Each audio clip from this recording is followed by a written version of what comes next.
महाराष्ट्र की विधानसभा में जो धांधली हुई है उसको बहुत तरीके के साथ बताया गया है और जिसके कारण चुनाव आयोग बहुत ज्यादा ट्रबल में फंस गया है। और इसलिए चुनाव आयोग ने अभी तक कोई खंडन नहीं किया। चुनाव आयोग A9 ने एक जरूर चिट्ठी जारी की, लेकिन ना तो उसमें चुनाव आयोग के अधिकारी का दस्तखत है, न मुहर है।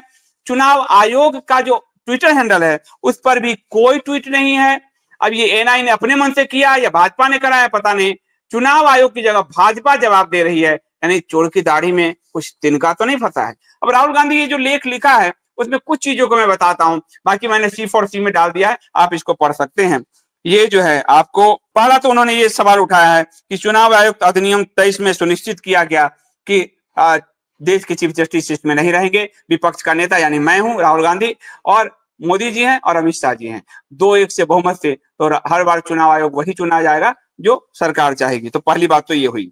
उसके बाद महाराष्ट्र के में 2019 के विधानसभा चुनाव में उन्होंने जो आंकड़े दिए हैं, पंजीकृत मतदाताओं की संख्या 8.98 करोड़ थी। 5 साल बाद 2024 में यह संख्या बढ़कर 9.29 करोड़ हो गई। सिर्फ 5 महीने बाद ही नवंबर 2024 में जब चुनाव हुए तो यह संख्या बढ़कर 9.70 करोड़ हो गई।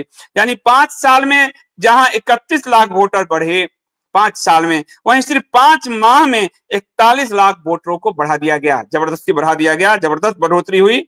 और वोटरों की संख्या जो है ये असामान्य है, क्योंकि महाराष्ट्र में वयस्कों की टोटल आबादी ही 9 करोड़ 54 लाख है और वोटर संख्या को 9 करोड़ 70 लाख कर दिया गया।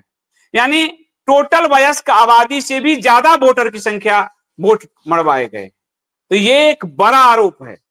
टोटल वोटर संख्या 9 करोड़ 54 लाख और वोट और जो वोटर संख्या में बढ़ोतरी 9 करोड़ 70 लाख, ये जो 16 लाख बढ़ गए हैं टोटल आबादी से भी ज्यादा, वोटर आबादी से भी ज्यादा, ये एक संदेह पैदा करता है। तो दूसरा पॉइंट ये हुआ।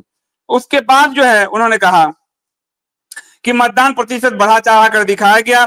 शाम 5 बजे तक मतदान का परसेंट 58.22 था। मतदान खत्म होने के बाद अगली सुबह इसको 66.5% कर दिया गया, यानी करीब 8% की बढ़ोतरी की गई, जो करीब 76 लाख वोट के बराबर है। वोट परसेंट में ऐसी बढ़ोतरी महाराष्ट्र से में इससे पहले किसी विधानसभा में नहीं देखी गई।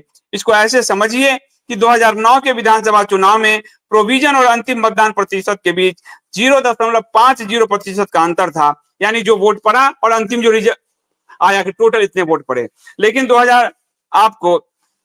2014 में ये 1.08 रहा और 19 में 0.64 रहा, लेकिन 24 में ये कई गुना करीब 8% बढ़ा दिया, 8 गुना नहीं 8% बढ़ा दिया, 7 से 8%। तो इससे जो है एक बड़ा अंतर देखने को मिला।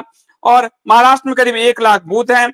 नए मतदाता 12,000 बूथों पे सिर्फ जोड़े गए हैं, जो 85 विधानसभाओं में थे। और हर बूथ में शाम 5 बजे के बाद औसतन 600 लोगों ने वोट डाला। यदि हर एक के वोट डालने में 1 मिनट भी लगेगा तो मतदान की प्रक्रिया 10 घंटे तक चलनी चाहिए। यानी फर्जी तरीके से वोट परसेंट बढ़ाया गया। हर बूथ में 600 वोट बढ़ाए गए और 600 वोट बढ़ाया गया तो सिर्फ 10 घंटे तक वोट ही बढ़ते, लेकिन फर्जी तरीके से जो है मतदान का परसेंट बढ़ाया गया। और इसमें आपको फिर सबूत छिपाने का प्रयास किया गया। इसमें जो है आपको सीसीटीवी फुटेज पे एक पुलिस वाले का भी बयान आया है कि उसको 10 लाख रुपए दिए गए, सीसीटीवी में हेराफेरी की गई। और इस पूरे मामले में जब सबूत के तौर पर सीसीटीवी मांगने का प्रावधान है, लेकिन केंद्र सरकार ने तुरंत कानून बदल दिया और चुनाव आयोग से सलाह के बाद निर्वाचन संचालन संबंधी नियम 1961 की धारा 93(2)(a) में बदलाव कर दिया, जिसके कारण सीसीटीवी और इलेक्ट्रॉनिक रिकॉर्ड की पहुंच आम जनता तक हो ही नहीं सकती, विपक्ष तक हो ही नहीं सकती, लिमिटेड कर दी गई। तो यदि मन में चोरी नहीं था तो कानून क्यों बदला?